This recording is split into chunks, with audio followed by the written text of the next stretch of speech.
Muy buenos días, muy buenas tardes, estimadas y estimados participantes. Sean bienvenidas y bienvenidos al ciclo de webinario Enfoques aplicados y perspectivas para auditoría de infraestructura sostenible. La ponencia de hoy versará sobre auditoría de infraestructura sostenible, la experiencia del Tribunal de Cuentas Europeo. Esta iniciativa es una realización conjunta de la Comisión de Creación de Capacidades, el CCC, de la OLACEF, presidida por la FS de Chile, y del proyecto regional Adapta Infra. El proyecto es implementado por la OLACEF y la GIZ con el objetivo de fomentar el debate sobre infraestructura sostenible en América Latina y el Caribe, desde una perspectiva de adaptación climática, sostenibilidad y justicia ambiental. Esta sesión cuenta con interpretación simultánea del inglés al español y al portugués. Pueden acceder dando un clic al icono que está a la derecha donde dice interpretación. Entonces ahí pueden seleccionar el idioma que más le convenga. La sesión va a ser grabada. Esta sesión es grabada con fines de registro y sistematización, y la permanencia en esta sala implica el consentimiento informado. Así que agradecemos por esto. También le invitamos a enviar sus preguntas a los panelistas a través del chat y por favor incluyan su nombre y la institución a la cual pertenecen. Este enlace va a ser de esta grabación se compartirá posteriormente con las FS participantes. Entonces, con estas instrucciones previas, damos inicio a la parte oficial de este webinario, que tendrá dos segmentos. Una primera, como ya lo expliqué, va a ser una apertura oficial y seguidamente tendremos la presentación técnica. Bueno, en este primer momento escucharemos la palabra a la señora Dorothy Pérez Gutiérrez. Ella es Contralora General de la República de Chile y presidenta de la Comisión de Creación de Capacidades de la OLACEF. En este momento no pudo acompañarnos presencialmente, pero nos ha enviado un video grabado. Por favor, si podrían presentar el video.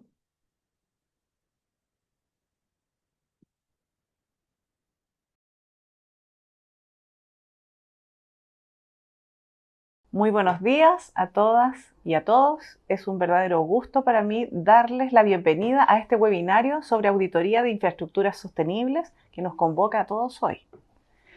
Este espacio refleja algo muy relevante, una convicción que es compartida, que los desafíos que enfrentamos en materia de infraestructura, sostenibilidad y control de gasto público no tienen fronteras y requieren un aprendizaje mutuo y una cooperación que sea activa.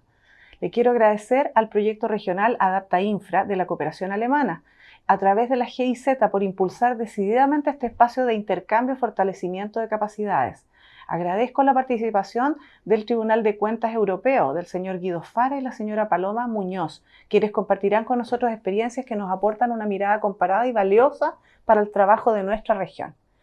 Quiero comenzar con una idea central. La infraestructura es una promesa pública que se materializa siempre que un hospital siga funcionando frente a una emergencia, o cuando un camino mantiene la conectividad, o cuando un sistema de agua da un servicio seguro y continuo. En Chile, esta promesa también tiene un significado muy relevante. Somos un país con un territorio extenso, diverso y frente a riesgos naturales muy expuestos. Necesitamos continuidad a los servicios públicos y que nuestra infraestructura se adapte y sea flexible. Y esto es igual así en América Latina. Los eventos extremos nos desafían de la misma manera y la acción del Estado debe estar presente. Entonces tenemos la oportunidad clave en este proyecto de aprender unos de otros y que la experiencia europea nos sirva para nuestra realidad nacional y regional. Entonces quiero destacar que hablar de infraestructura sostenible es hablar de obras que cumplen su propósito en todo el tiempo y que respondan a los riesgos actuales y a los riesgos futuros, generando valor público hacia adelante, que sean duraderas. Estas obras tienen que proteger la confianza pública, mejorar las decisiones, anticiparnos y ser capaces de rendir cuentas respecto de estas obras frente a la ciudadanía. Desde nuestra Contraloría entendemos este rol como una responsabilidad central. Tenemos que lograr que los recursos se usen de manera eficaz y que los proyectos se traduzcan en beneficios reales para las personas. Y lo que quiero decirles finalmente es que esto es una invitación a la acción. Esto debe ser un punto de partida y lo que aquí se comparta debe transformar trabajos. Debemos pilotear auditorías que tengan este enfoque que está promoviendo el proyecto Adapta Infra. Quiero entonces finalizar reiterando mi agradecimiento a la GIZ, al Tribunal de Cuentas Europeo y a toda la comunidad que ha participado activamente de este proyecto que nos permite dialogar, intercambiar ideas concretas y accionar para fortalecer el resguardo de los fondos públicos. Ahora le doy paso a las excelentes presentaciones del Tribunal de Cuentas Europeo. Muchísimas gracias. Agradecemos la palabra a la señora Contralora. La escuchamos muy bajo, pero vamos a ver luego que en la grabación que enviaremos esto podamos solucionar. Muchas gracias por el liderazgo en el fortalecimiento de las capacidades de las FS en temas innovadores como el que nos convoca hoy. A continuación, escucharemos a la señora Amanda Rocha. Ella es directora del proyecto Adapta Infra de la GIZ. Amanda, por favor. Muchas gracias. Buenos días o buenas tardes, según el lugar donde nos acompañan. Un cordial saludo a nuestros invitados, el señor Guido Fara y la señora Paloma Muñoz, y a todas las personas que hoy nos acompañan. Es un honor iniciar esta serie de webinarios organizados de manera conjunta entre el Proyecto Regional Adapta Infra y el Comité de Creaciones de Capacidades de la OLACEPS.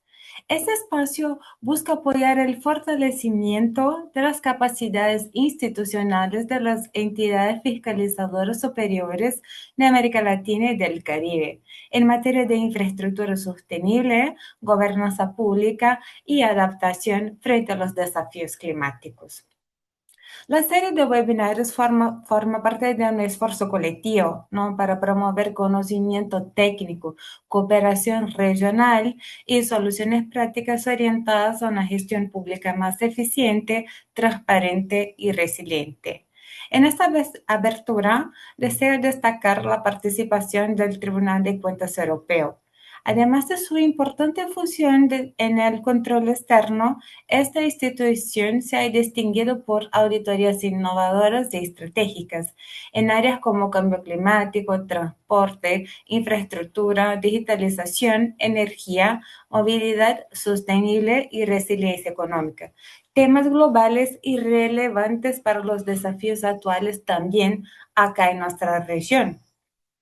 Bien, la presencia y contribución del Tribunal de Cuentas Europeo en conjunto con la CEFS haciendo ese espacio refuerzan la importancia de la cooperación internacional entre las entidades fiscalizadoras superiores y del intercambio de conocimiento entre distintas regiones. Ya podemos ver, hoy ya estamos casi con 200 personas acá en vivo, nos acompañan. Entonces, con esto estoy convencida que aprender de experiencias comparadas fortalece y sí amplía la capacidad para responder a los desafíos comunes con soluciones más eficaces, transparentes y sostenibles. Expreso mi agradecimiento especial a la OLACEFS en la Comisión de Creación de Capacidades y las instituciones aliadas. Claro, también los especialistas invitados y a cada una y un participante que hacen posible este espacio de intercambio y aprendizaje una realidad. Les deseo a todos y todas un excelente webinario y discusiones muy productivas. Muchas gracias. Gracias, Amanda, por tus palabras que refuerzan el compromiso de la cooperación alemana a través de la GIZ con esta alianza que está orientada al fortalecimiento institucional y a la sostenibilidad de la infraestructura pública en América Latina y el Caribe. Gracias. Antes de dar paso a la presentación técnica del Tribunal de Cuentas Europeo, les pediría a todos encender sus cámaras para una foto grupal, por favor.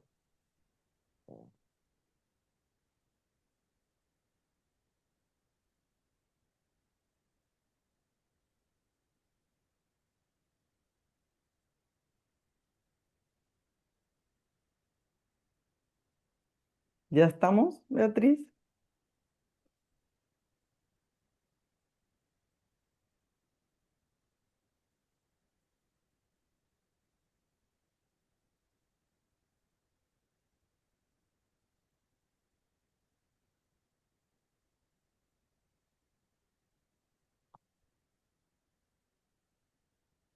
Me avisas cuando toman la foto de todas las pantallas, por favor.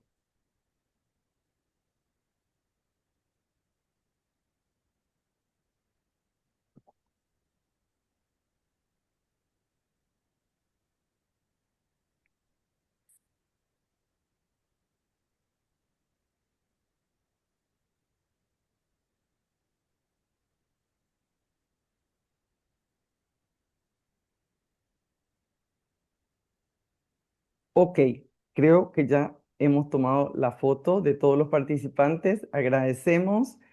Y como recordatorio, para acceder a la interpretación simultánea, utilicen el icono que está a la derecha y seleccionen el idioma de su preferencia, por favor. Bueno, a partir de este momento, la moderación estará a cargo de la señora Simone Neumayer. Ella es consultora del proyecto Adapta Infra. Simone, tenés la palabra para introducir la temática de hoy y presentar a los expositores.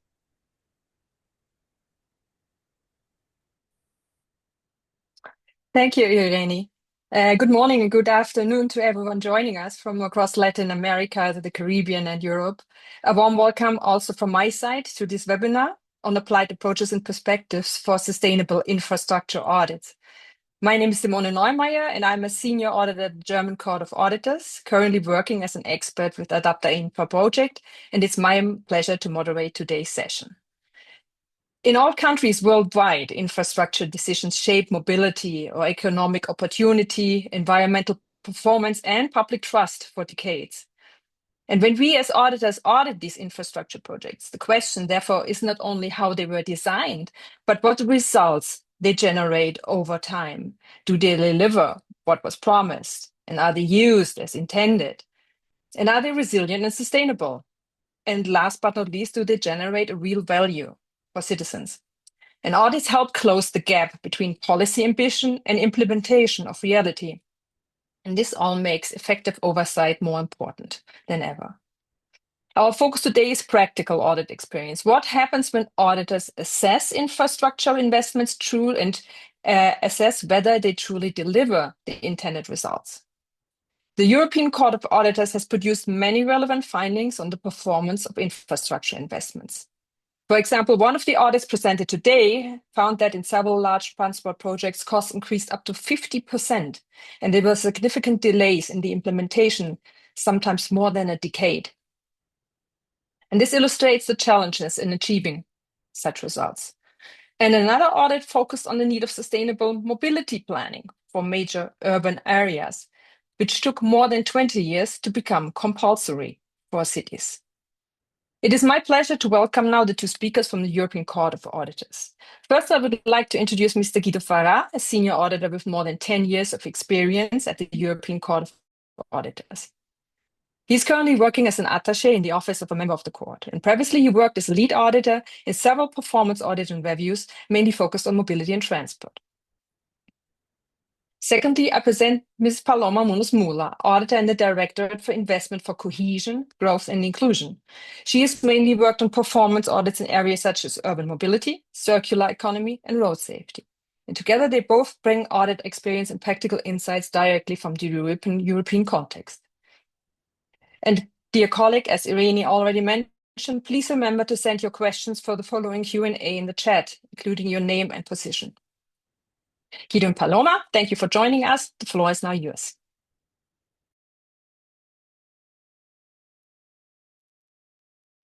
Muchas gracias, Simón. Mi nombre es Paloma, Simón nos ha presentado muy bien a mi compañero Guido y a mí. Trabajamos en el Tribunal de Cuentas Europeo y venimos a compartir un poco de nuestro trabajo en auditorías de performance respecto a sostenibilidad en la infraestructura. Yo diría que si queréis poner ya la presentación y empezamos con ella.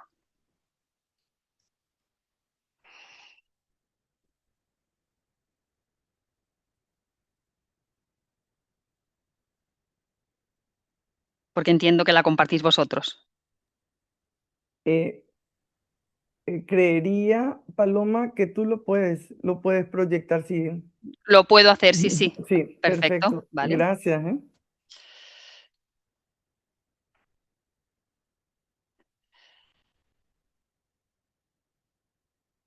¿Así ahora mismo se ve? ¿O no? Todavía no, Todavía no, ¿no? todavía no. Vale. No. Ser.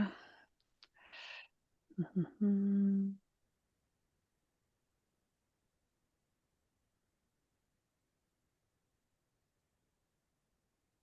Ahora sí, se ve. Ahora sí, vale. Perfecto. Pues dejadme que busque dónde la veo yo.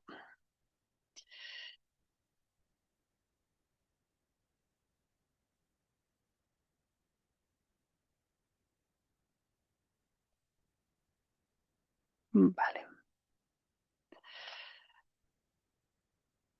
Perfecto. Pues nada, empezamos. Nos iremos repartiendo partes de la presentación, entonces cuando le toque a mi compañero Guido hablar, se puede presentar él mismo. Lo primero, muchas gracias por invitarnos. Para nosotros ha sido también una experiencia interesante la hora de componer esta presentación y pensar un poco en qué aspectos de la sostenibilidad hemos tratado en cada una de las auditorías que vamos a presentar. Entonces ha sido interesante ponerlo todo junto desde la misma perspectiva.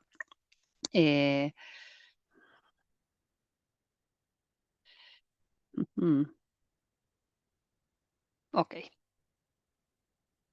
Hemos dividido la presentación en 3 partes. La primera os contaremos rápidamente un poquito del tribunal, de cuál es nuestra función, qué es lo que hacemos, los tipos de auditorías que trabajamos, y luego vamos a ir haciendo un recorrido en cómo hemos tratado la auditoría de la sostenibilidad en la infraestructura en varias auditorías, exponiendo ejemplos, y luego haremos un ejemplo más largo de la auditoría de movilidad sostenible que hemos publicado recientemente, explicando un poco cómo ha sido toda la metodología desde el principio de la planificación de la auditoría hasta el final y cómo hemos tratado la sostenibilidad en ella. Y aquí le paso la palabra a mi compañero. Thank you very much, Paloma, and thank you very much to all for this kind invitation. It's a pleasure to be here and giving you a bit of the perspective of the European Court of Auditors in how to audit sustainability in transport infrastructure. But before going into the merit of the presentation, we thought of giving you a very quick overview of what is the European Court of Auditors, what is our mandate and the main activities. So, in a nutshell, Perdón la interrupción. ¿Podría subir un poco más su volumen porque se lo escucha muy bajo? Okay. Muy bajo. Like that works well, works better. Better. Mejor. Sí. Okay. So the European Court of Auditors is the external auditor of the European Union, meaning that in an institutional framework where the legislative power is shared between the European Parliament and the Council of the European Union, and the Commission acts as the executive power, the European Court of Auditors is in charge of assessing both legality and regularity and the sound financial management of the EU budget, to then provide an audit opinion to the legislators that are the ones that in the end give discharge to the European Commission on the quality of the expenditure. If we move to the next slide, here we have a summary of the functions of the European Court of Auditors. So as I was pointing out before, we have basically 2 different sets of audit. One, which is the financial and compliance audit that results in a statement of assurance on how the Commission has implemented the EU budget in the previous year. And then another set of audits, which is what we call performance audit or sound financial management audits, which are the ones we will give examples on today, where the focus is a different one, is not specifically legality and regularity, but more sound financial management. So whether the expenditure has been effective, efficient, and economic. We also have other other parts which are opinions because we are involved in the legislative framework.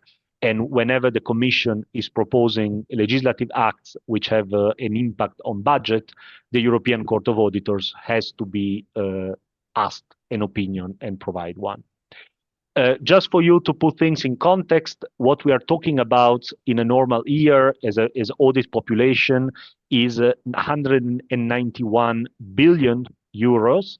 That's the budget of the European Union in every given year, which means which is a lot of money. It's almost 200 billion euro, but also needs to be put in context because we are talking about little more than 1% of the European GDP. So it's still a very tiny fraction, both of the total GDP of Europe and also when compared to the money that is available at national level to fund, for example, schools or pensions or hospitals. And if we move to the next slide, we can see what the European Union is actually funding with this little less than 200 billion euro per year. And we see that as of now, it's mostly 1/3 agriculture and climate-related expenditure, 1/3 cohesion, and within cohesion, we have many things, including transport, but also employment, research, and so on. And then going down, single market, external policies, security and defense, which until now have been a tiny fraction of the budget, but of course, in the current geopolitical situation, are bound to increase much more. So that, in a nutshell, is the context in which we operate. And now Paloma will provide you with some more insight on the kind of products and type of audit we carry out.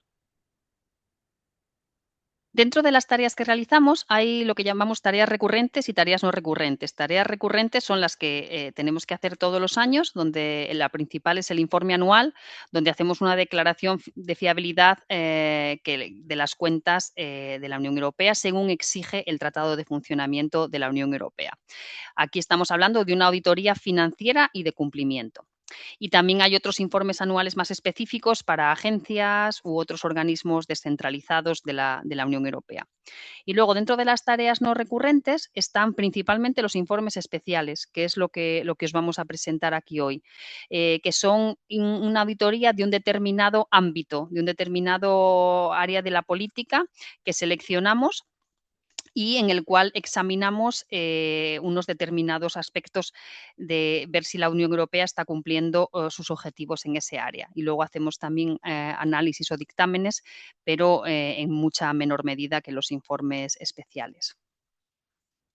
Los tres tipos de auditoría de los que hablamos, está la auditoría financiera, que es la del informe especial, que verifica la fiabilidad de las cuentas, y luego dentro de los informes, no informe especial, perdón, el informe recurrente. Y dentro de los informes especiales está la auditoría operativa y la de cumplimiento.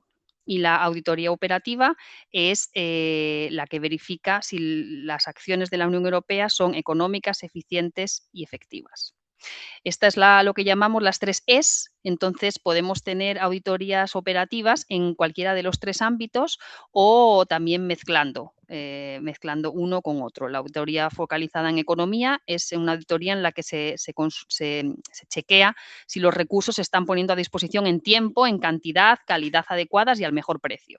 Una auditoría de eficiencia es cuando lo que comprobamos es si los productos y resultados se obtienen con el mínimo input necesario. Y una auditoría de eficacia, que son las más habituales actualmente en el Tribunal de Cuentas, en los informes especiales, son aquellas en las que vemos si la Unión Europea está consiguiendo los resultados y los objetivos que se ha propuesto. Casi todas las auditorías que hacemos ahora son de eficacia, pero también en ellas comprobamos otros aspectos de eficiencia y economía. So, moving to the concept of auditing transport, auditing the concept of sustainability in transport, the first element to define is what do we mean by sustainability.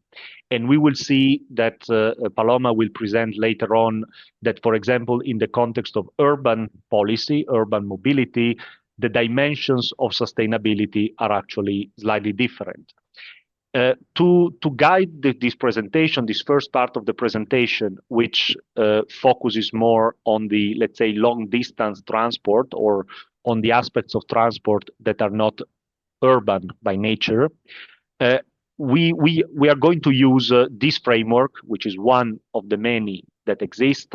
That was one of those identified in the document we linked at, which was a guidance provided by Intosai on how to auditing sustainable transport. And this is the so-called 4 policy goal framework that say that a transport system, a transport either infrastructure or mobility framework, in order to be sustainable, need to address universal access. Of course, as we always say, a transport infrastructure per se, it's not effective, it's not useful as long as people are not able to access it.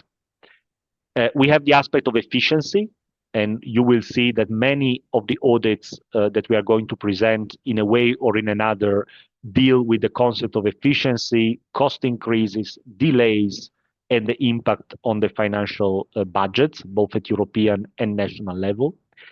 We have the aspect of safety, of course, and then we have the aspects of environment and how green this investment is and how conducive to decarbonization and minimizing the environmental footprint of mobility.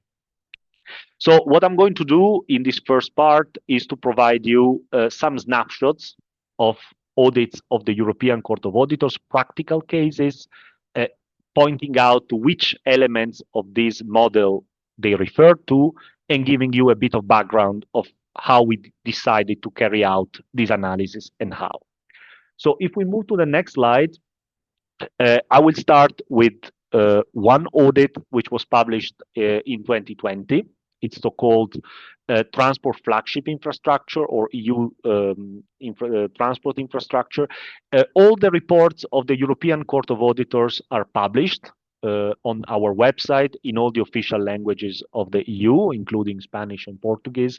So if you're interested, you can always access, you have on the slide the reference of the report, and you can always access it in the language you want. In this audit, we decided to look at 8 mega projects being, in our definition, a project whose total cost was higher than 1 billion euro. And we selected these 8. You see they are well spread around Europe, and they also represent different types of infrastructure. We have roads, railway, we have multimodal projects, we have one inland waterway, so quite a varied sample. And you will see in the next slides that this is a kind of a special report for the European Court of Auditors, because we came back recently in January of this year to provide an update. So I will talk a bit about the figures as of 2020, but also with the update we just did a few months ago. Here you have an overview of the audit question. So we were looking at the role of the European Commission, which is our main auditee, and how the Commission ensured the good planning and efficiency of these mega projects. And we looked at 4 separate components. One, basically checking what was the role of the Commission in making sure that the European network could be completed by 2030, which was and still is the legislative objective at European level.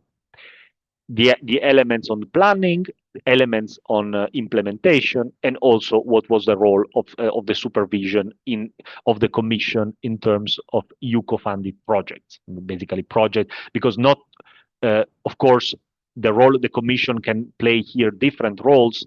They can be supervising activities put forward by national governments with national money, and they also have a supervisory role whenever there is also EU budget involved directly.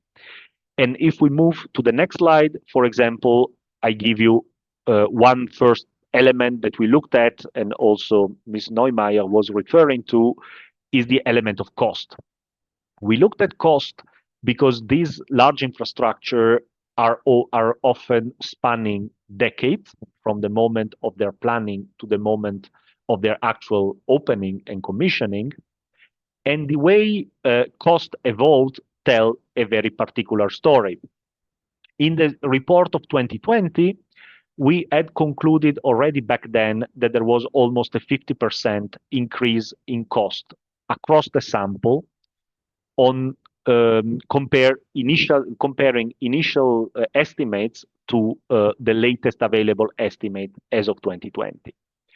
And we came back in January 26, running again the same analysis, and we saw that in the little span of 5 years, so from 2020 to end of 25, publication 2026, the increasing cost for these 8 projects only in 5 years was again 24%, which of course can be explained partially by the COVID pandemic, by the fact that on the European continent there is a war going on, the Russian war of aggression against Ukraine, but also some of these projects still, after many years and decades after their initial planning, continue having significant changes in scope that affect the final estimate of the cost. So when you put together these figures, which are all net of inflation, these are all in real terms,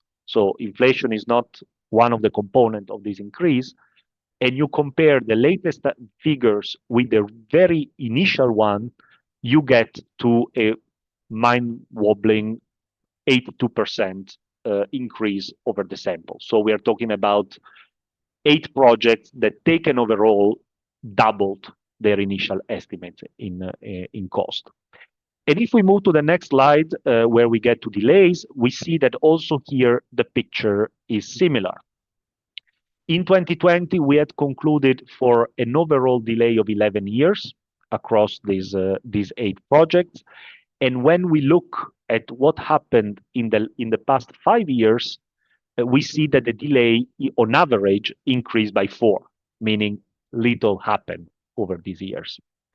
And this is again a very evolving picture, because I can tell you that, for example, on the Fehmarn Belt, which is an infrastructure connecting Denmark to Germany, we published the report in January talking about an opening date of 2029. That's what you see in the slide as well. But a few days later, a new delay was announced to 2031. So it's a rolling process and an evolving one. And even more worryingly, some of those projects don't have an expected opening date. The question could be, how is it a European problem? Is it a global problem? How do we fare on a global scale? And if we move to the next slide, we can see that this is one analysis that we performed 1 year after the original report. So in 2021, we came with another product whose objective was to put the results of our previous audit on a global scale. And this is what the result looks like for the cost. So the blue line that you see on the slide is the cumulative distribution of all mega projects from the best performer to the last performer. So a project which would be to the left of the scale of the curve would be a project with very little cost increases. A project that would be to the right hand side would be the one with the biggest. And you see that our 8 European projects, actually here they're a bit less because we only looked at those where the Commission was directly providing support. Our projects are a bit everywhere in the curve. So our conclusion was, okay, we have problems in terms of cost, but we don't have a particular European problem in terms of cost increases. We follow a bit the distribution. Different story if we look at delays. And if we move to the next slide, we see that now all the projects that we looked at, they group, they cluster toward the right-hand side of the slide, meaning that on average, the delays that they encounter are longer than the delays of mega projects across the world. And this is because of several reasons that we expanded on the report. In the report is the fact that it's difficult for member states to have a coherent planning across each other, is the fact that the Commission have limited tools to intervene there, is the fact that sometimes stakeholder involvement is not done properly, and all of these elements increase the time of planning compared to what happens elsewhere in the world. We can move to the next slide, where we measured what is the impact of these delays in the completion of the network. Because we have, as I was saying at the beginning, an objective, which is to complete what is called the core network, the Red Basica, by 2030. And of course, all of these mega projects are key components of the core network. And there you can see here for each of the project 3 columns, how likely the project is itself to be operational by 2030. First column. Second column, how likely the project and its access lines are likely to be fully in operation. And here, of course, we have to be careful, because it makes no sense, or it makes little use to open a large project if all the feeder lines and the access lines are not operational. And then we looked in the third column, less relevant for this in this setting, on whether the project will meet technical requirements for railway. And you see, and within each column, you have 2 bubbles. One, the left one is the situation as of 2020, and the right one is the situation as of 2026.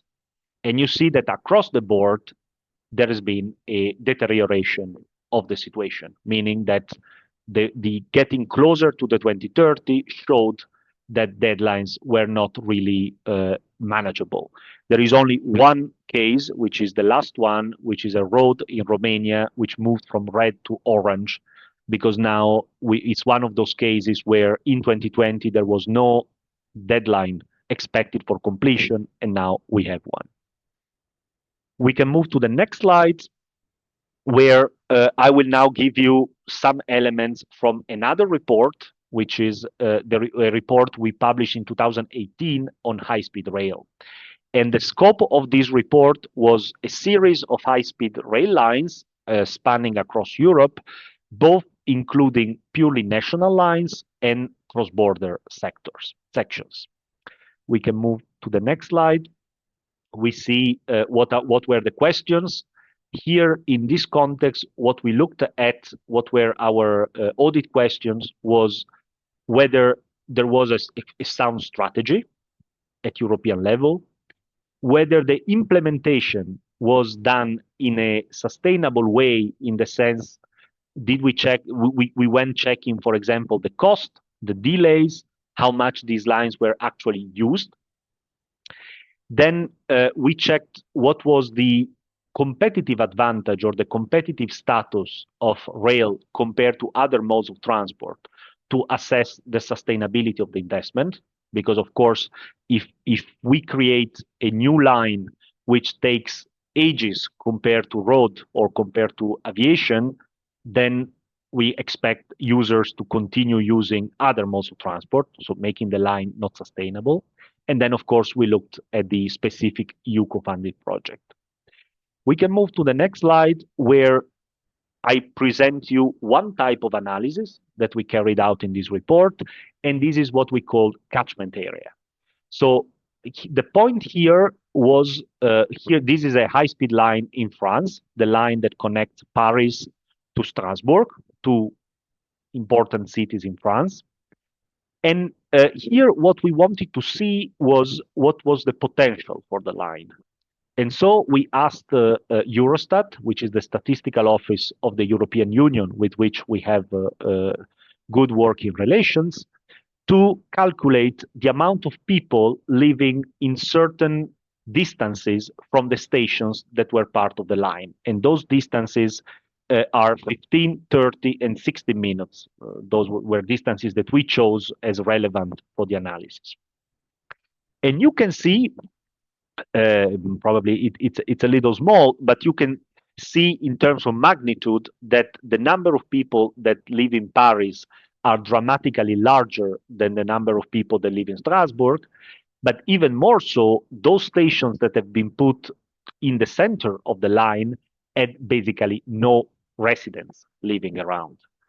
Not only, but those areas tended to overlap one each other. So one of our comments was, are we sure that all those stations were needed? Could you do without some of them? And also, we coupled this analysis with a number of actual passengers, which I'm not showing here because we received this information under strict business confidentiality, because of course they are sensitive information for businesses operating these lines. But this information from the actual passengers confirmed that certain lines were not really sustainable when measured against benchmarks at world level. Another type of analysis, we can move to the next slide, was the one that we ran in terms of stations. And on stations, we tried to look here to assess how stations were well placed according to several criteria, which some of them pertaining to the cost efficiency. For example, how big a station is compared to the number of passengers that it operates for. Some of them more to accessibility elements, like how well connected the station is, how far from the city center, but also how well a station regenerates the area around it, because there is often this narrative in academic literature for high-speed rail that high-speed rail plays an important role in making areas around live through. And this is a kind of, if you are interested in the report itself, there are the detailed criteria. You can access that on how to assess something as red, yellow, or green. But you see, it's a kind of analysis to picture different levels of sustainability, different angles of sustainability for the stations. And then I think I will leave the floor to Paloma for the road safety part. Sí, gracias. Esta auditoría es una auditoría que publicamos en el año 2024 sobre seguridad vial. Entonces, corresponde al apartado de sostenibilidad de seguridad, safety, en el sentido de que toda la auditoría estaba enfocada en ver la seguridad de la infraestructura.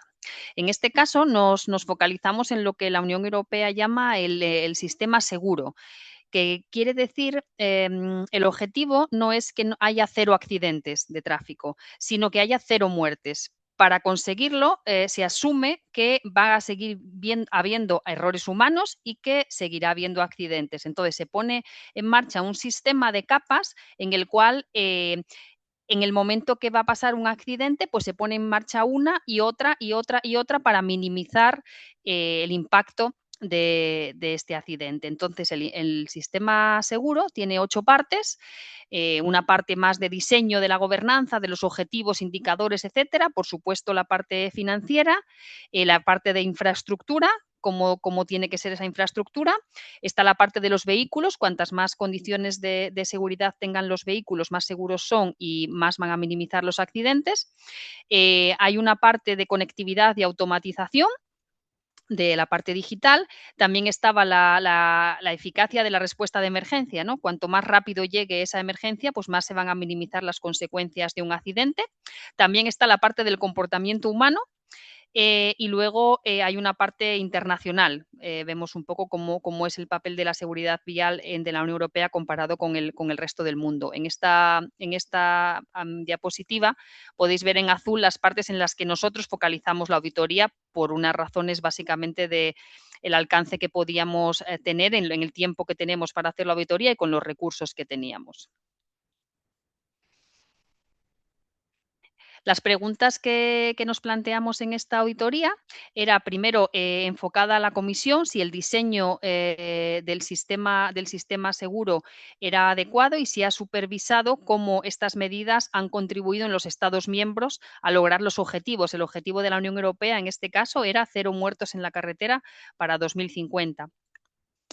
También vemos en concreto si las medidas de la Comisión para la infraestructura, los vehículos y el uso de la vía pública, esas son las medidas en concreto que analizamos más en detalle, eran adecuados, eran eficaces, y luego también cogimos una muestra de proyectos y vimos cómo era el proceso de selección de esos proyectos y se habían seleccionado los proyectos que más impacto podrían tener.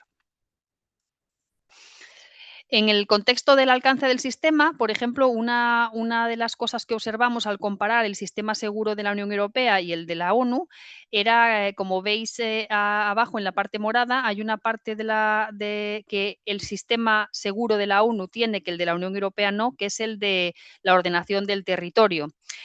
Referido a la accesibilidad, cómo se tiene en cuenta a la hora de diseñar urbanísticamente un territorio que la infraestructura sea segura. Y este es algo que la Unión Europea no tiene en cuenta directamente como un pilar dentro de sus 8 pilares del sistema seguro. Otra de las cosas que observamos al analizar la infraestructura es que la mayor parte de las características o requisitos de diseño que hay por la legislación obligados son para las autopistas. Está muy claro cómo tienen que ser, cómo se tienen que construir, qué medidas de seguridad tienen que tener, pero sin embargo, como vemos aquí, es donde hay menos accidentes mortales. Los principales accidentes mortales son en vías urbanas y rurales. Entonces veíamos que no estaba compasado, digamos, la problemática con el foco de la ejecución. Y aquí os queríamos mostrar un ejemplo del impacto del mantenimiento de la infraestructura en la seguridad. Aquí estábamos visitando un carril bici. El carril bici iba por la carretera que veis detrás y tenía que hacer lo que está dibujado en las líneas azules. En vez de seguir recto el cruce, tenía que hacer como esta desviación. Pero, sin embargo, cuando fuimos vimos que estaba totalmente desdibujado, que no se veía ninguna línea en el suelo y, de hecho, en el tiempo que estábamos allí, pues vimos pasar ciclistas que simplemente atravesaban en línea recta, seguían la línea recta sin hacer esta desviación. Con lo cual la seguridad que se les estaba dando de manera añadida al crear el carril bici desaparecía en el momento que hacen este cruce sin seguir el camino marcado. Y ahora pasamos a la siguiente de transporte intermodal. Yes, thank you. And here, the idea is to give you another one of the side of, let's say, of the angles of sustainability from a transport perspective, and we look here at environment. And we ran in 2023 an audit on intermodality. Where for intermodality we understand this idea of moving goods, freight, from one mode to another without handling the freight itself. So basically what happens is that the freight is put into a container, and then what is moved, what is handled from one mode of transport to another is the container. And if we move to the next slides, we understand that the importance of intermodality is actually making more use of modes of transport with a better environmental footprint. If we see in the top left, we see that the lorries, in terms of CO2 emitted per ton kilometer, is by far the worst mode of transport. So the aim of the policy is to move from lorries only, from road only transport to other modes of transport. And of course, in that, something that, as you can see in the bottom right, it's not happening, because when we see over time the use of the various modes of transport for freight, we actually see that roads is even increasing relatively. And the only way, given that it's very costly, it's basically impossible to have rail tracks going to the last mile, going into every house, into every industry. What the only thing that we could do to lower the number of kilometers run by lorries is to push on intermodal transport, basically to have the longest leg of the transport done either by rail or by inland waterways, and then limit road transport for the first and last mile. We can move to the next slide. And what we looked in the audit in terms of audit question was indeed whether the objectives were well drawn, were well designed and put and monitored. And then we looked on one side whether the regulatory framework at EU level was enough supporting intermodality, and on the other side whether the infrastructure itself put in the European transport network was fit for this intermodality shift. And if we move to the next slide, we see we start from the regulatory aspect, where we concluded that the EU was either lacking or had norms that were counterproductive for intermodality. And I give you here a few examples. For example, the Combined Transport Directive, which is the only legal act specific to intermodality in Europe, is as old as 1992, which means that it describes a freight word that it doesn't exist anymore. One example is that it still requires transporters to benefit from its provisions to have a paper document with stamps. There is nothing talking about digital flows. And also there are other norms, newer ones, that have incentives against intermodality. And I will only here, for example, quote one, which is this Eurovignette directive, which sets how member states can set fees for lorries to use their road network, and this allows member states either to use the polluter pays principle, meaning let lorries pay according to the distance traveled, but they can also decide to make lorries pay according to time traveled, regardless of distance, or also not to have them pay at all. And this needs to be compared with the situation with the rail, where, for example, where the trains are always paying according to the distance and cannot have any exemption. So this is a case where the regulation goes against the intermodality principle. And I would move and conclude on the next slide for intermodality on the infrastructure itself, where we wanted to look at how fit the current infrastructure was for this shift to intermodality. And this is a picture, it's not a picture from our report, it's a picture from a report that the European Commission itself did. And you can see this is the basically the compliance rate of given technical requirements over the core network. So here we are talking about the most important corridors for long distance freight. And here you see that some of them, like electrification, are almost 100% over the core network. But then you have other ones like this maximum length of the train, or the shapes and the size of trains that can go through tunnels, which are fit for intermodality only for 50% of the network. And that, of course, is a huge obstacle to actually being able to shift freight from road to rail. And with that, I think we can move to the urban dimension. Gracias. Ahora os vamos a presentar de una manera un poco más completa un informe en concreto, uno de los más recientes que hemos publicado, de desplazamientos sostenibles del domicilio al lugar del trabajo en zona urbana, es de movilidad urbana.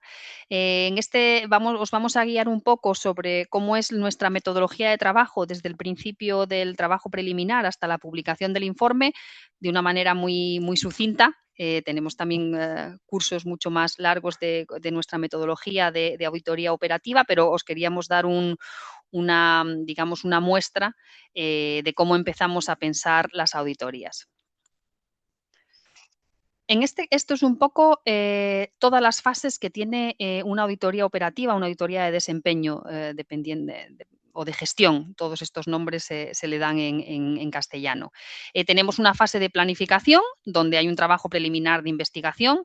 A mí siempre me parece que es una parte muy interesante y muy divertida de ese trabajo, porque una auditoría pues, dura en total 1 año y medio. Cada año y medio te enfrentas a un tema nuevo del que tienes que aprender todo lo que puedas, tienes que leer todo lo que haya, los últimos artículos de investigación que está haciendo cada Estado miembro, quién lo hace mejor en el mundo, por qué. Entonces, a mí me parece una fase muy bonita de la auditoría en la que estás investigando. Me lleva un poco a los tiempos de la universidad. Y entonces luego tenemos unos pasos muy estructurados, que son establecer un modelo lógico de programa, que ahora os presentaré, analizar los posibles riesgos, qué posibles problemas puede haber, y los riesgos serían todo aquello que puede salir mal en la auditoría. Y de eso extraemos qué preguntas nos hacemos, qué es lo que queremos conseguir con esta auditoría, responder a una serie de preguntas. Entonces, una vez que tenemos estas preguntas, establecemos un plan de auditoría, qué métodos vamos a usar, qué recursos, qué plazos, y hacemos una especie de documento, un plan de auditoría, que es, digamos, lo llamamos como el contrato entre los auditores y la jerarquía de esto es lo que vamos a conseguir.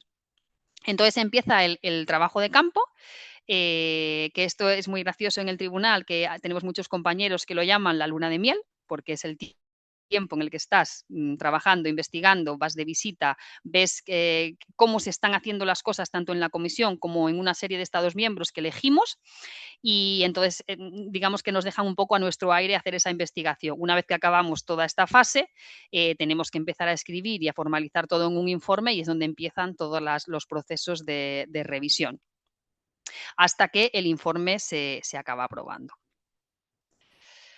En este caso en concreto, partes del trabajo preliminar que nos llevan a decidir que queremos hacer una auditoría en este área, pues primero, en la Unión Europea, un 75% de la población vive en zonas urbanas, con lo cual cualquier problemática que ocurra en una zona urbana afecta a la mayoría de la población. En los temas de congestión, de atascos, hay muchos estudios que los transforman en una cuantía económica, ¿no? Todo el tiempo que estás en un atasco, digamos que se está gastando dinero, y se está estimado en esta cantidad de 180.000 millones de euros al año. Y luego, cuando pasamos a hablar de emisiones, pues el transporte urbano genera una parte importante de todas las emisiones del transporte. Aquí, como decía Guido, la definición de movilidad sostenible, que es sostenibilidad en este área, es un poco más amplia, digamos, que en el transporte en general, y cubre estas 6 áreas. Para que la movilidad se considere sostenible, debe ser de cero emisiones, es decir, usar autobuses, vehículos que no produzcan emisiones.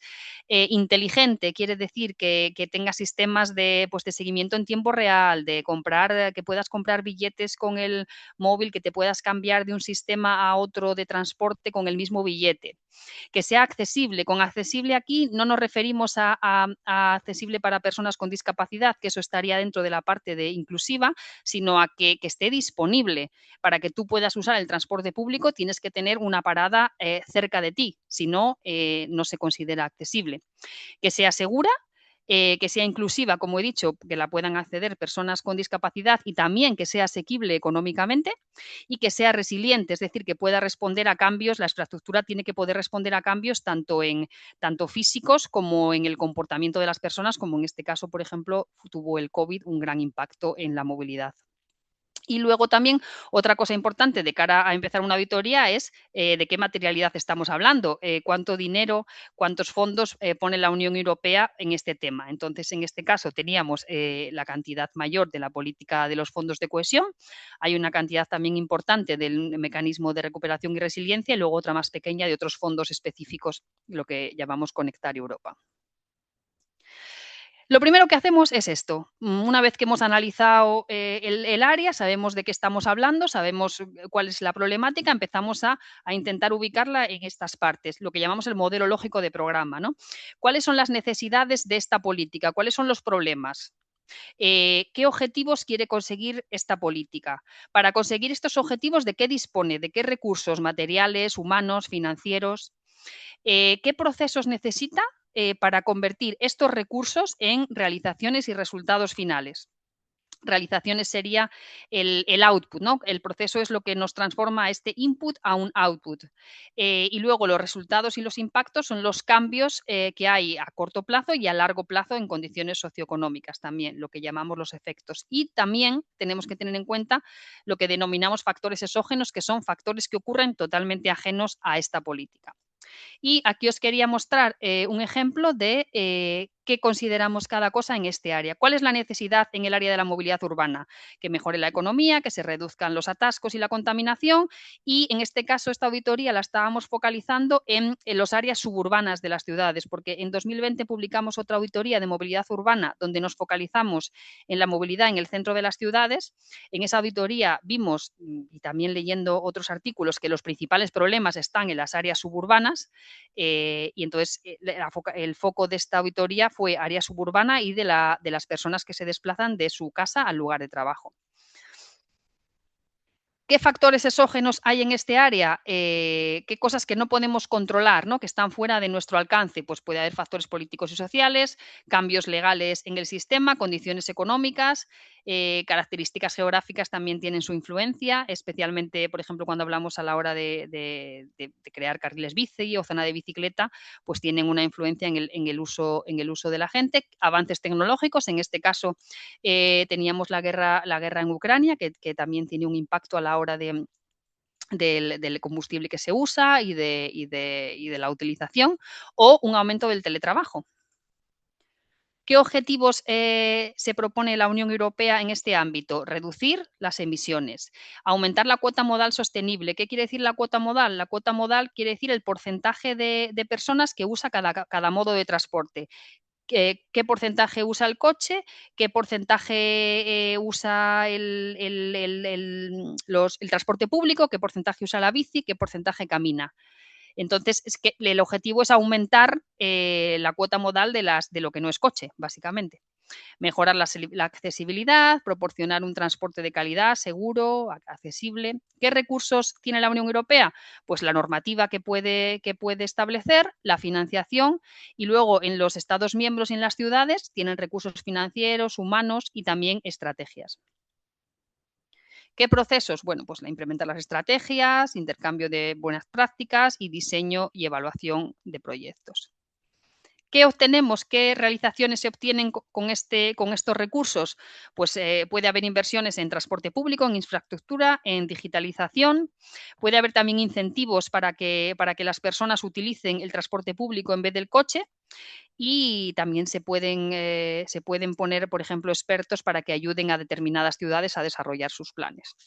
¿Cuál es el objetivo final? Los efectos. Los resultados son: ¿qué cambios podemos obtener a corto plazo? Reducir los atascos y las emisiones y aumentar la cuota modal sostenible. Y a largo plazo, pues que haya un crecimiento económico y empleo, mejora de la salud pública, mayor igualdad social en el momento que todo el mundo tiene acceso al transporte y puede moverse con la misma rapidez, y que haya nuevos patrones de movilidad. Entonces, una vez que tenemos este modelo lógico de programa, vemos cuáles pueden ser los riesgos de la auditoría. Todo esto que queremos conseguir, ¿qué problemas puede haber si no conseguimos esto? Y entonces extraemos las preguntas para dar respuesta a ver si realmente nuestro objetivo, que sería ver si las políticas de la Unión Europea están consiguiendo sus resultados, es correcto o no. Las preguntas que hacemos tenemos una pregunta principal que luego se descompone en varias subpreguntas. La respuesta tiene que ser sí o no. Tienen que poder ser respondidas, y luego todas las subpreguntas que tenemos tienen que ser integrales, es decir, entre todas tienen que poder dar respuesta a la pregunta superior, es decir, que si en todas mis subpreguntas la respuesta es sí, la respuesta a la pregunta principal es sí. Y también no se tienen que solapar, de manera que cada una cubra un área diferente. Entonces hacemos este documento, que es uno de los documentos más importantes en la planificación de la auditoría, en el que ponemos todo lo que queremos hacer y cómo. Tenemos las preguntas que queremos hacer. ¿Qué criterios vamos a utilizar para responder esa pregunta? Es decir, ¿cómo deberían hacerse las cosas bien? De la manera que se diga en la legislación, en las estrategias, en las buenas prácticas. ¿Cómo vamos a responder a la pregunta? ¿Qué vamos a recoger? Vamos a hacer entrevistas, vamos a recoger documentos. ¿De dónde lo vamos a obtener? Y luego, lo más importante, que sería digamos, esta última columna, ¿qué vamos a hacer exactamente con esta evidencia que hemos obtenido? ¿Cómo la vamos a analizar para dar respuesta a nuestras preguntas? Aquí os muestro un ejemplo. Esta era lo que veis en verde es la pregunta principal de esta auditoría, que es general. ¿Son adecuadas las acciones de la Unión Europea para apoyar el transporte sostenible en los viajeros en grandes áreas metropolitanas? Y entonces la descomponemos en dos preguntas. La primera es si la Comisión ha adoptado medidas adecuadas para apoyar a los Estados miembros en que tengan un transporte urbano eficaz, y esta pregunta se descompone a su vez en otras 4. ¿Cómo vamos a responder a la pregunta? Vamos a ver si los objetivos son adecuados, si el marco legal es adecuado, si ha puesto en práctica un desarrollo de capacidades y si ha recopilado los datos necesarios. Segunda pregunta, vamos al nivel de los proyectos. Elegimos una serie de proyectos y vemos si los proyectos cofinanciados tuvieron éxito en mejorar la movilidad de los trabajadores de manera sostenible. Y en este caso, la subdividimos en otras 3 preguntas. Analizamos la planificación de los proyectos, vemos cómo se han seleccionado y cómo se han priorizado unos frente a otros y qué resultados han obtenido. Aquí os hago una muestra de una subpregunta y de cómo la tratamos en este modelo de obtención de la evidencia. En esta pregunta, que es si la Comisión definió correctamente sus objetivos, ¿qué criterios podemos usar? Pues estos objetivos estaban basados en un análisis de necesidades que está bien hecho. Estos objetivos son SMART, que son específicos, medibles, que sí son relevantes, que sí tienen un tiempo. Los objetivos son coherentes con los de otras políticas, porque en el momento que hablamos de emisiones hay la política de transporte, pero está la política de industria, etcétera. Es ver si se alinean unos con otros, si también están relacionados con los objetivos de desarrollo sostenible y si hay unas metas intermedias para conseguirlos. ¿Qué evidencia obtenemos? Pues qué objetivos hay en los documentos de la Unión Europea, qué evaluaciones de impacto han hecho. Algunas partes interesadas han hecho algunos informes relativos, el Parlamento, el Consejo, y también hablamos con la Comisión y con los Estados miembros.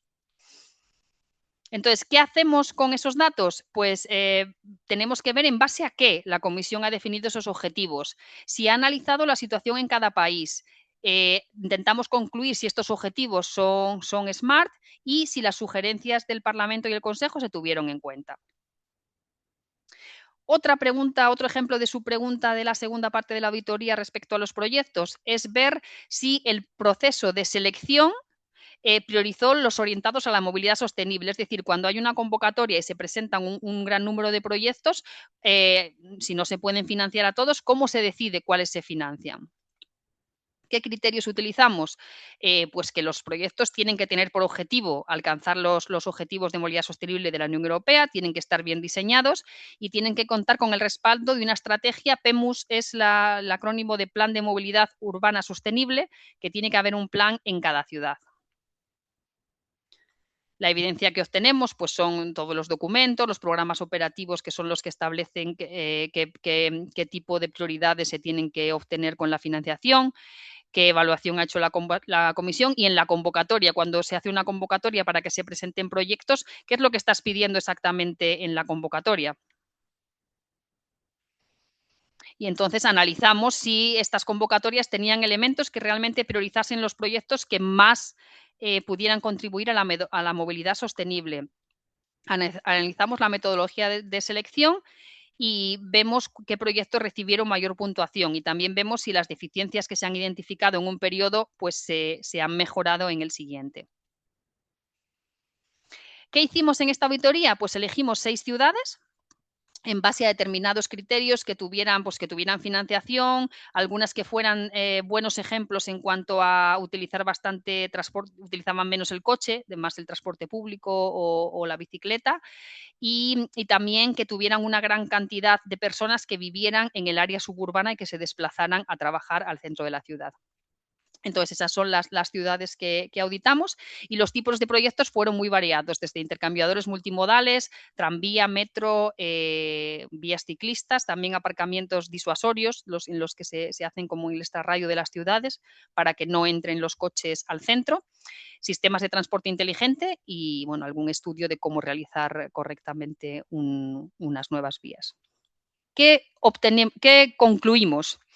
¿Qué constatamos? Pues a nivel de la Unión Europea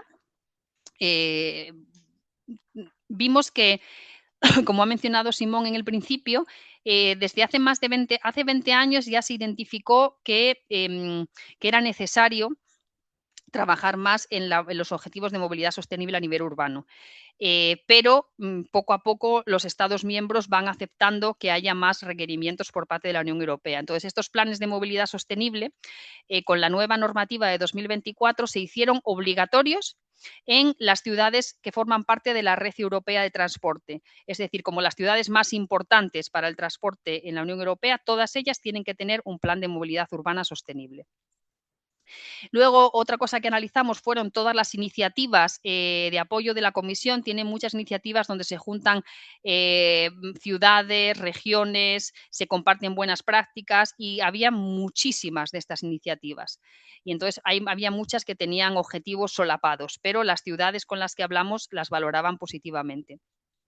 Y luego vimos que había un problema y es que para la Comisión es difícil saber si las iniciativas están teniendo éxito porque solo a partir de 2027, con la nueva legislación de 2024, pide que sea obligatorio a partir de 2027 el que se den datos obligatorios de movilidad urbana a la Comisión. Ahora mismo los datos que se suelen pedir o trasladar suelen ser más a nivel nacional, pero a nivel urbano no era obligatorio hasta ahora.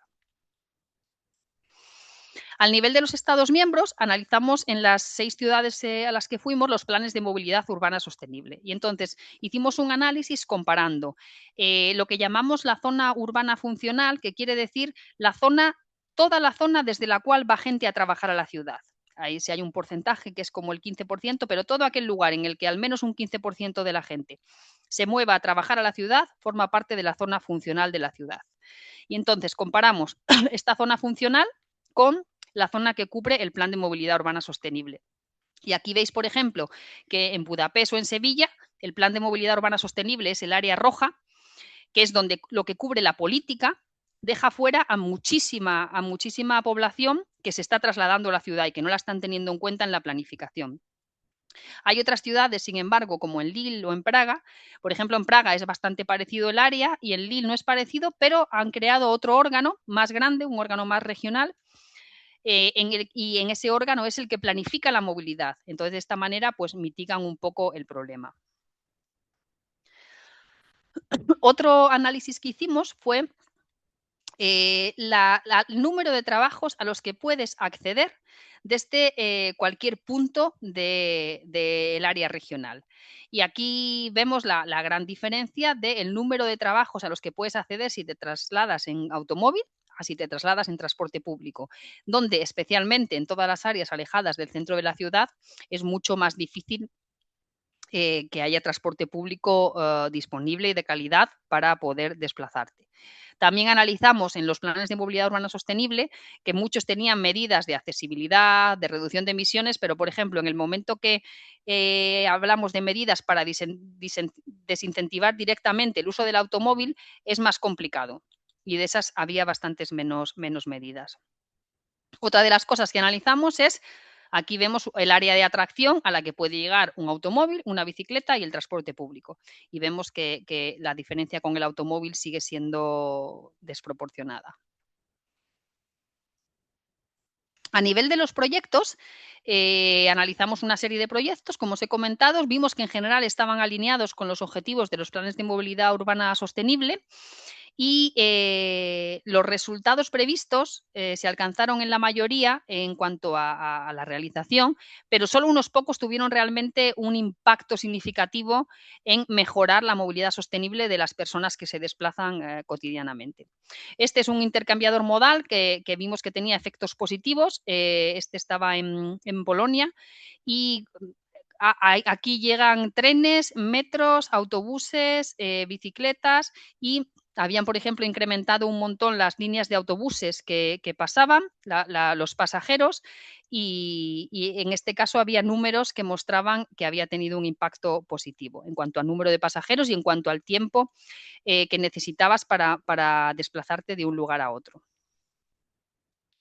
Luego vimos también varios proyectos que no habían tenido el impacto que esperaban y los agrupamos más o menos en las razones, dentro de las razones que vimos. Una de las razones era porque la planificación no es adecuada. En este caso, en la foto que veis, hay un carril bici que es claramente un carril enfocado al uso turístico, que está hecho en un humedal, que tiene, ahí no sé si se ve bien, pero este carril tiene una rotonda, es decir, no es un desplazamiento directo de un punto A a un punto B, que es lo que nosotros estábamos auditando para gente que va a trabajar. Y luego el suelo era de tablitas de madera, había carteles por ahí de la gente se resbala cuando llueve, es decir, que no era ideal para el desplazamiento diario. Este es otro ejemplo en el que iban a hacer una intervención en una estación, arreglar la estación, hacer un paso subterráneo porque las personas que vivían en esta población para ir a la estación tenían que coger el coche y dar toda una vuelta muy grande y mejorar el acceso. Entonces, pues hubo un problema presupuestario en el que no podían realizar todas las actuaciones previstas y ¿qué decidieron hacer? Pues principalmente se gastaron la mayor parte del dinero en mejorar la carretera y no se realizó el paso subterráneo a la estación, con lo cual al fin el objetivo de movilidad sostenible no se estaba cumpliendo. Y este es otro caso en el que hay un área alrededor de la ciudad, un área suburbana en la que se crea un carril bici que va hasta la ciudad. Es un carril bici que tenía que conectar con el carril bici de la ciudad, pero no se ponen de acuerdo las administraciones de la población exterior con la ciudad principal. Entonces llegamos, la línea amarilla es exactamente el límite de la ciudad y ahí se acaba el carril bici. Directamente entras en la carretera porque no se han coordinado las autoridades. Y lo último que hicimos, por último, en esta auditoría fue en todas las ciudades que visitamos, elegimos uno de los proyectos, hicimos una comparación del tiempo de viaje, ¿no? En coche, en transporte público y utilizando el proyecto. En este caso, que era en Sevilla, el proyecto era un carril bici. Y vemos cuándo podía ser competitivo el transporte público con el coche. Aquí vemos, por ejemplo, que el transporte público no es competitivo en absoluto y la bici podría serlo. Sigue siendo más tiempo que el coche, pero bueno, un tiempo razonable. El objetivo final de nuestros informes es crear unas recomendaciones para la comisión, de manera que se mejoren las deficiencias que hemos visto. En este caso, pusimos 4 recomendaciones, que era para la comisión que mejoraran el apoyo prestado a las autoridades de los Estados miembros, creando, por ejemplo, unas guías, unas condiciones de cómo hacer las cosas en áreas específicas que vimos que faltaban, por ejemplo, en cómo combinar la movilidad con la ordenación del territorio, o cómo realizar la movilidad compartida, pues estas bicis compartidas, coches compartidos en las zonas suburbanas, porque en el centro de las ciudades está muy presente, pero en el momento que sales al extrarradio ya no es financieramente rentable y entonces las compañías privadas no lo quieren hacer. También recomendamos que consiguieran datos de cuota modal con una buena metodología para que pudieran ser comparables, que cuando los planes de movilidad urbana sostenible no cubran el área que necesitan, el área de todas las personas que están yendo a trabajar a la ciudad, vieran con los Estados miembros cómo se podría modificar esto. Y también otra de las recomendaciones que hicimos fue respecto a cómo calcular cuál es la mejora, cuál es la reducción de emisión de gas de efecto invernadero de un proyecto. Porque esto, cuando pasas de un coche a un autobús es muy fácil, pero por ejemplo, cuando se construye un carril bici vimos que había maneras muy diferentes de calcularlo. Y entonces recomendamos que la comisión hiciera una metodología concreta. Y entonces, para ver qué pasa después de estas recomendaciones, le dejo a mi compañero Guido nuestra última diapositiva. Yes, thank you very much, Paloma. Just to conclude, because we know that there was also interest in what happens actually once the recommendations are put forward. The methodology of the court is to come back 3-4 years after with all the recommendation and check how the ODT, meaning the Commission in most cases, has actually implemented this recommendation. It's not a real audit, it's not a new audit. This is something different done horizontally for all the recommendation. It's also possible to come back and to re-audit the same area, either as a fully fledged new audit, which is what we did, for example, with the maritime and with the port and the maritime audit, or as we did for this January 26 innovative product, to update certain observation, and in that aspect also see how new legislative evolutions could affect, in principle, weaknesses identified before. So that's, in a nutshell, what we wanted to present. We are, of course, more than happy to take any question you may have. Well, thank you very much, Guido and Paloma, for this excellent and I would say highly relevant presentation on your audits and your reports. I would like to recall very briefly some of the insights you've given us. This is first you highlighted the importance of realistic and I would say detailed planning, and especially in the sphere of infrastructure investments. And sometimes I would say less is more. And overregulation is a well-known risk in Europe, especially in Germany. And I think this, I could see this in your reports. This is also, I would say, an overall problem in Europe in a lot of countries. And then you have the risk of delays and overruns in such mega projects. And more money doesn't always solve the problem, I would say. And the last point Paloma highlighted was the coordination is needed across borders, sometimes even city borders, not just the international borders. And the challenge of measuring long-term sustainability and highlighting the reluctance of governments to secure long-term maintenance. Long-term maintenance, like do you have the money in a long run to have the maintenance for railroads, for streets, for roads. And then the need for a stronger, I would say, outcome orientation was another point that I heard. What will actually change through this project? And one project in your one of your reports was from Germany, where we invested a lot of money for a train on a railroad to go a little faster, so that people would arrive 5 minutes earlier. With I think it was a double figure of millions of euros that we had to invest for that. So the importance, last but not least, is on to project monitoring, project monitoring, like to have like somebody monitoring these long processes, and then especially external oversight. You mentioned also the role of the Court of Auditors, but also the role of the Commission, in which I think is very interesting. How can they improve their oversight role in these cases? So thank you very much. And I think we can now open the floor for questions and discussion. I would like to start with some questions that were sent in ahead, and some of them were already answered through your presentation, I would say. And the first question is a very interesting one from my colleague Jose, and he is asking how you were able to predict in 2020 that there would be delays and cost overruns. It's a methodological question, and how you did this, and how you and what evidence you used to assess that the probability for completion until 2030. Yes, thank you very much for the question. The evidence we based our analysis on was the plans of the project promoters, with certain cross-check with the national authorities and with the, let's say, stakeholder involvement. Because as you saw in this slide that we put at a certain moment, where we were looking at the main project, at the project with access lines.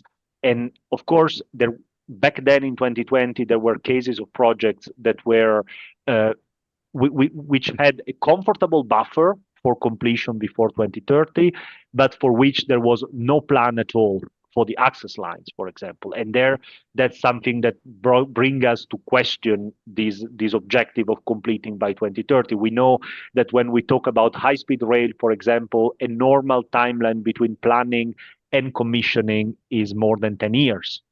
So if we are in 2020 and there are no work site open on the spot, then I would say we were kind on saying that there was a high risk that the project wouldn't have materialized, which of course a risk that turned out to be true. So mostly based on, we didn't carry out our own estimates, but was more of a sensitivity and risk-based assessment of the estimates by the project promoter.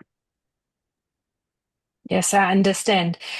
So another question is, a consecutive question, is that you mentioned the Fehmarn Belt project, the rail and road connection between Denmark and Germany, and there it had the best prediction, we have to say, because you mentioned that just after you published your report, they had to prolong the timeline. So, but you also showed this one slide where you showed that the project had very different times of delays. Mm-hmm. And what would you say? What did the ones that were better? What did they do better?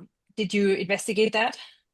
We didn't look specifically at that. We had more horizontal conclusions on the causes of delays, and the causes of delays come always back to insufficiently detailed planning, to some changes of scope that are, let's say, volatile during the life of the project, or projects that get adjusted multiple times, which is always, let's say, also lack of quality in the planning, I would say. There are issues. I was hinting to problems with stakeholder involvement. This, for example, was a clear case for some tunnel under the Alps, where this was a clear issue, not enough involvement of population. And also, I would say, in the end, it's also part of political priorities, which is what we highlighted in the need of coordination across levels between Commission, member states, and local authorities. Because in the end, there is an overall agreement for a clear core network at European level, but not always member states reflect these priorities in their own planning, especially for cross-border sections, I would say. I understand. So the next question is from the Adapter Infra team, and they are asking, they have a question about the method that you used to assess the quality of the initial project cost estimations. And I'm not sure how deep you looked into this, but it's very interesting questions to see. Did you validate these? So again, we looked at the quality of cost-benefit analysis through the use of external experts. Our methodology allows us to make use of experts, which is something that we do from time to time. So there was an expert in charge of validating the quality of cost-benefit analysis. Of course, we didn't do an engineering assessment, meaning that we didn't cross-check let's say, the technical cost estimate for the infrastructure. But for example, we looked at the assumptions made when to assess that the project was in the end beneficial for society, potential user base, time saved due to the project being put in place. And we also reflected in our report that these estimates are likely to change a lot due to changes in scope. So on one side, you could argue that you are a bit comparing apples with pears or apples and oranges. But what we really want to put the focus on is that these very small, in relative term, estimates of the beginning of the project is what made very often the political buy-in possible. And therefore, it's very important that also these preliminary estimates are done in the best possible way, or at least it's important to say we don't have a mature enough project, so we delay putting it on the table until we have a better maturity, which has not always been the case across our sample. So so this already answers in part the next question about how you integrate these criteria now, how you identify the root causes. So to see, like, was the root cause just a bad planning or governance or political decisions? You mentioned that, or were they justified? I think depending who you talk to, justification is there or not. The fact is that sometimes we encounter projects, and Paloma made an example at the urban level of an underpass which was not completed next to a station. But I can make the same example at the more macro level. With the access line in certain countries that are supposed to bring freight and people to an infrastructure which will be ready by 2033, and those access lines are not even drawn yet on the plan. And then you can argue what's the impact of different political priorities on the completion of the infrastructure. Yeah, I understand, and I know this very well. So I would now like to switch to some questions that they came in through the chat. And the first question is from El Salvador, and a very specific question because it's about in case of accidents, road accidents, how can mechanisms for their prevention be established? Because Edgar said, since in El Salvador there are a large number of road accidents, how can we as SAIs contribute to minimizing these accidents and to road safety? Very specific. Paloma, you want to take? Yes. Gracias. Bueno, no es nuestro rol hacer política, ¿no? O tomar decisiones respecto a cómo tiene que ser la política. Lo que nosotros podemos responder es en función de lo que hemos visto y de este sistema seguro. Una de las cosas importantes es que el dinero se gaste donde más falta hace. Es decir, lo primero que hacen falta son buenos datos. ¿Dónde ocurren estos accidentes y por qué ocurren? En el momento que tengas los datos de cuáles son estos puntos negros, llamamos en España, de accidentes, puedes saber dónde priorizar la inversión. Esto sobre todo a nivel de infraestructura. De manera que el dinero que haya disponible, que nunca es suficiente, pues se gaste antes donde más falta hace. Y luego, desde el punto de política, lo que es importante es seguir un sistema como este, en el cual haya diferentes capas de seguridad, en el que si una falla, entra en función la otra. La infraestructura es una muy importante, pero hay otras también, como pues el sistema lo que hablábamos del sistema de respuesta de la emergencia, que la digitalización, el comportamiento, cómo se está, por ejemplo, el caso de que se hable por el móvil en el coche, de que la gente se distraiga, cómo se está controlando eso, el cinturón, que por ejemplo en Europa veíamos que uno de los datos que parece que ya todo el mundo usa el cinturón y seguimos viendo que sigue habiendo accidentes y muertes por esta causa. Entonces hace falta un enfoque global para realmente minimizar el número de muertos en carretera.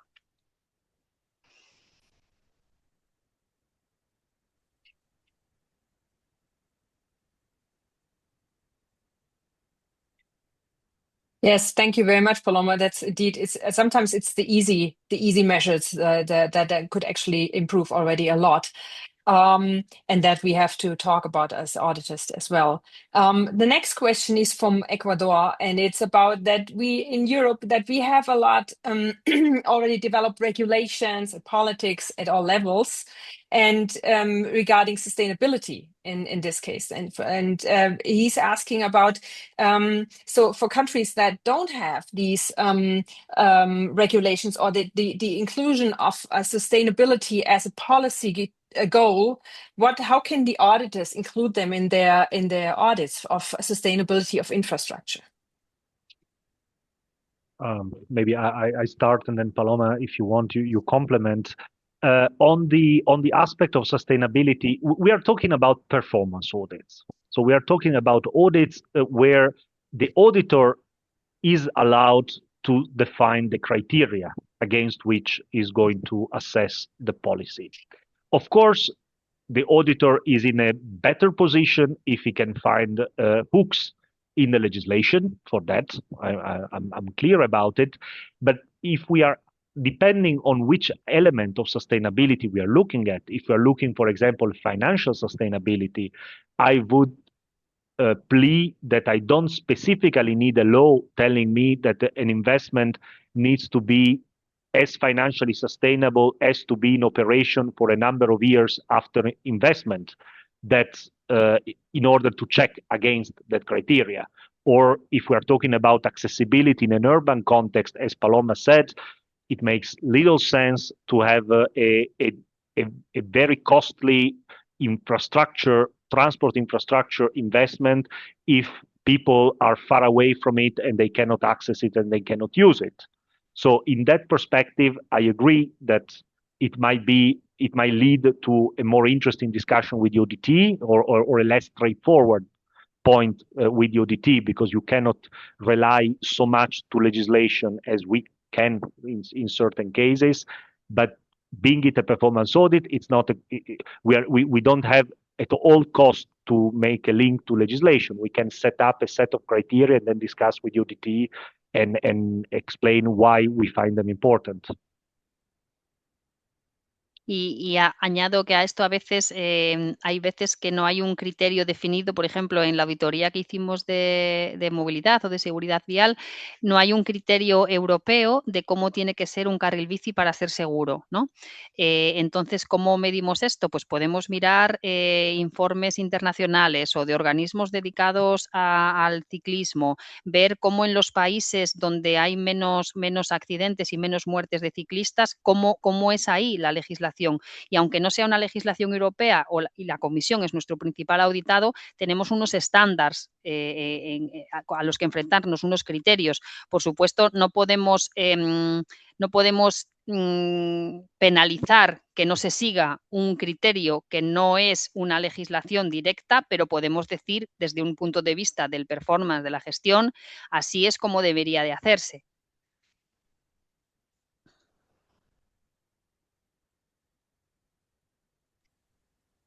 Yes, I agree very much what you just said. It's about a lot about how we auditors define the scope of our audit and define the indicators. So another question is more on your methodological scope, and this is what about the at what point does the European Court of Auditors start its audits? Like like ex ante or concurring or ex post? Are there any regulations or any definitions when your audits are actually timed? I would say that in most cases the audits happen ex post, meaning that once the money has been spent from the EU budget, there is a check. That's of course that in all cases the case of the financial audits and compliance audits, and most of the cases of the performance audits. We had certain cases like this audit on transport flagship infrastructure, the one of 2020, of which I took some certain examples, that actually happened while the projects were ongoing. And this, of course, complicates the work of the auditor, because we need to be very careful not to fall into the consultant role. Our role, as Paloma was saying, is not to do politics, is not to advise the project operator on how to do the thing. We need to still to keep an external view, to make an assessment as of that moment. But of course, for concurrent audits, things are a bit more blurred. We don't have ex ante audits. What we have, I was referring to at the beginning, because we don't have a role of sanctioning legislation or decisions before they are taking place, as some other supreme audit institutions have. It's not the case in the EU. But what we have, the closest we have, is these opinions that feed into the legislative cycle, and they say, according to us, based on the conclusions of previous audits, how likely a new piece of legislation is to respond to sound financial management. Yeah, thank you very much, Guido. That already answered another question about the mandate regarding, do you have the possibility of sanctions? How do you follow up? And this already explained that. Another question is more on how the indicators you use, and from what you mentioned before during your presentation, and I recall that you have a lot of interesting publications on your website regarding your methodology and your approach regarding audits. So I would refer to them because I know they're very extensive. I use them also. So regarding in a more general way, how do you you develop your indicators and what's your scope on that, I would refer to that. Yeah, and another question from Ecuador is, this is a problem that they describe here. They have from their legislation side, the legislative side, they have only 180 days to conclude an audit. Yes, so when we talk about 1.5 years, and Paloma did that, then that's an, let's say, an obstacle when you have such mega projects. But in my opinion, I think it's about how do you scope the audit? What you can also, I always take parts from project parts and audit them. Or maybe you want to elaborate on that a little, Guido, about that. Yeah, I would just say that we are indeed working on an extended timeline, because our timeline is 13 months to complete an audit, which leaves ample time to dwell into many aspects of the policy. But you saw that also our audits have a quite large scope. We're talking about high-speed rail, mega projects, road safety.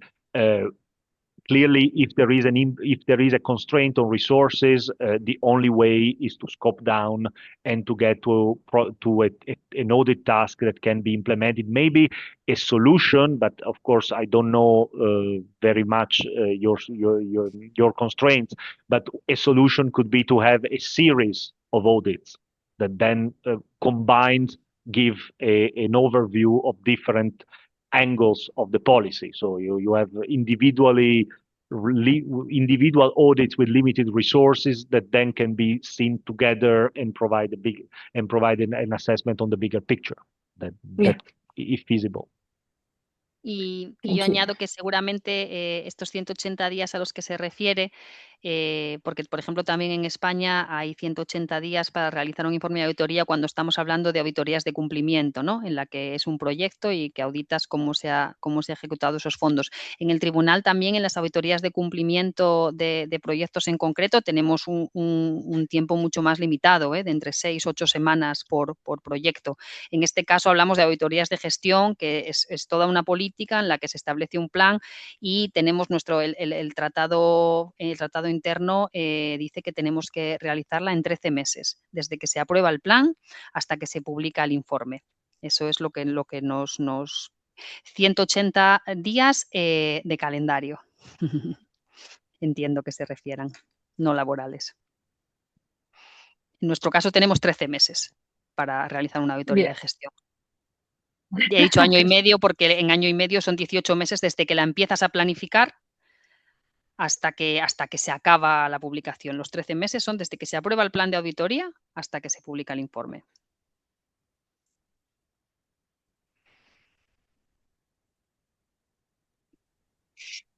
Yes, I think there's a general trend, I would say, to have, at least in Europe, I can say, to have shorter or quicker audits, and because we have a history of having a very long period of auditing, and then by the time the report comes out, a lot of information is not new anymore. So from my personal opinion, I think 180 days is a good scope for an audit. It might not be always enough, but I think it's manageable. Another question was again about how you about your methodology, and I would once again refer to that a lot of the information is available online. And the next question is that again, it's about the accidents, the road accidents, and they say that they don't have any, as auditors, no control over this type of transport, and it's very important that for the traffic that is experienced daily in the country, that these measures were taken, and I think we all can agree on that. And Paloma referred to that. This is a global problem, I would say. And then the next question is on a very interesting one on your method that you're using.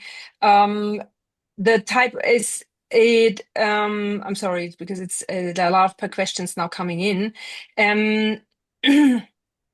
Yeah, have forensic audit tools or procedures been incorporated in your examination of sustainable infrastructure projects, and what lesson could be useful from this? I think you mentioned that you have external experts supporting you during your audits, and I think maybe you can elaborate a little bit more what's the use of maybe forensic audit tools or procedures in this case. Yes, I want to be, so the use of external experts can be varied, and we use them, for example, to assess cost-benefit analysis, to assess also, for example, the regeneration effect around stations for high-speed rail, all of this. When I read forensic audit, my mind immediately goes to like fraud and crime, and there I want to be clear, this is outside of the mandate of the European Court of Auditors. So we are not investigating fraud cases. There are in the EU specialized bodies that do that, those being OLAF and EPO, those EU level bodies. And what we do in case that there is suspicion of fraud, like if in our audits we get the feeling that there might be something fraud related, we handle the case to OLAF or EPO for them to investigate, and in case to bring it to the competent authorities in the member states. So we don't do, in that respect, we are not investigator looking for criminal charges. Our job is more to assess sound financial management if we're talking about performance audits, and for that we use a number of experts which are very dependent on the type of audit and on the scope that we want to carry through.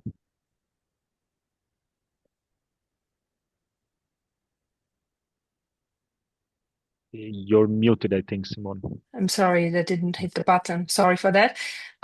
Yeah, one, and I would say the final questions, and I think Paloma mentioned that during her presentation, but just to remind you, the question from Honduras is that how long you have been planning the audit? How long was the planning phase for I mean, maybe for the 2 or 3 audits, maybe they're different, but maybe you have a regulation on that.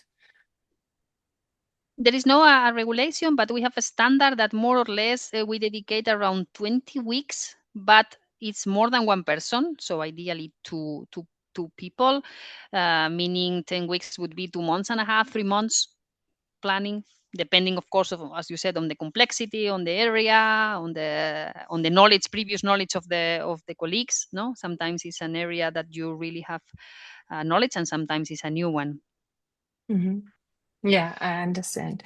So a last question from my side is, like, from your personal perspective, what is the most important lesson on auditing infrastructure, and that's with that scope that you've been doing it now?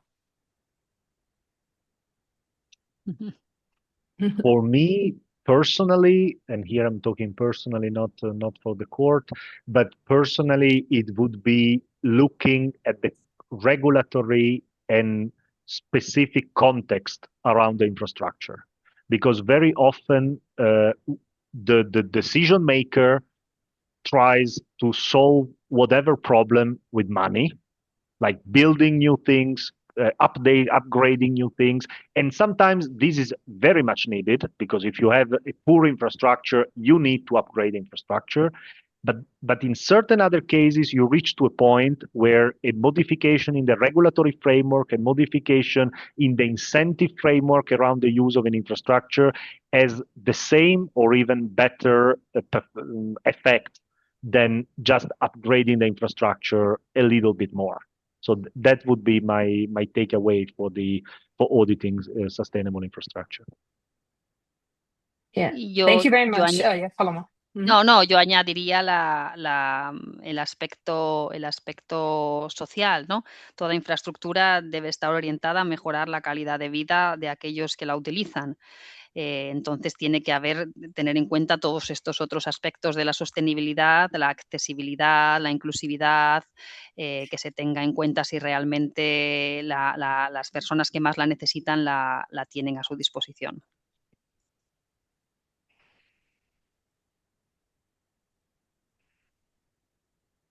Yeah.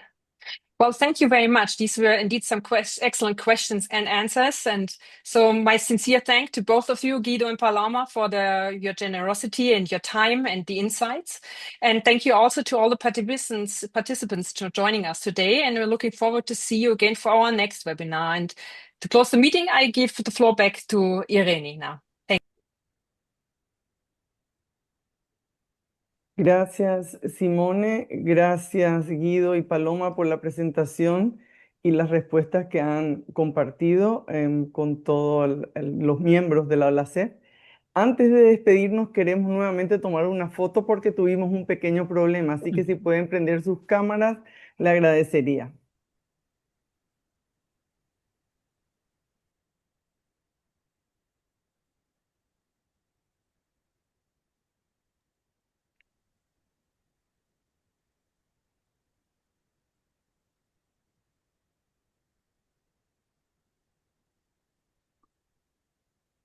Bueno, antes de despedirnos, queremos informarle que la grabación del webinario va a ser enviada a los enlaces internacionales de las FS.